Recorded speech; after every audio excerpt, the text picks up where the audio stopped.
दोस्तों, स्वीडन के एक म्यूजियम में रखी इस शैतानी किताब के बारे में हैंड राइटिंग एक्सपर्ट्स कहते हैं कि ये किताब किसी एक ही शख्स ने लिखी है। और मजीद मजे की बात यह है कि ना सिर्फ ये किताब किसी एक ही शख्स ने लिखी है बल्कि एक ही सिटिंग में लिखी है। यानी कि जो भी शख्स या जो भी ताकत इसको लिखने वाली है उसने एक बार में ही इस किताब को लिखा है। क्योंकि इस किताब की तहरीर का अगर आप जायजा लें तो पहले सफ़े पर जो स्याही और जो अंदाज लिखने का है वही आखिरी सफ़े और आखिरी लाइन पर भी मौजूद है।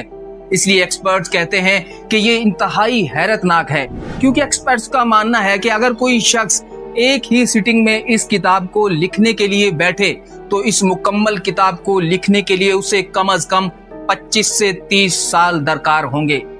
लेकिन हैरत की बात यह है ये किताब एक ही रात में लिख दी गई।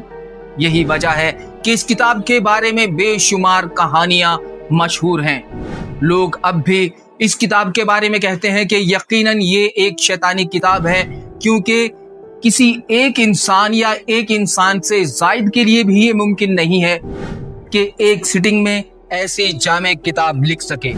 दोस्तों, आखिर में सवाल फिर वही पैदा होता है कि आखिर कोडेक्स गिगास नामी ये किताब आई कहां से और किसने इसे तहरीर किया।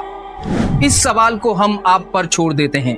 आप अपने कमेंट्स में हमें बताइएगा कि आपके ख्याल में इस किताब को किसने लिखा। और दोस्तों, अगर आप चाहते हैं इसी तरह के मजीद मजेदार और दिलचस्प टॉपिक के ऊपर वीडियोस बनाई जाएं तो अपनी राय और वो टॉपिक्स जरूर कमेंट्स में हमें बताइएगा कि जिनके बारे में आप चाहते हैं आपको वीडियोस बनाकर पेश की जाए। और आखिर में चैनल को लाइक और सब्सक्राइब करना हरगिज मत भूलिएगा।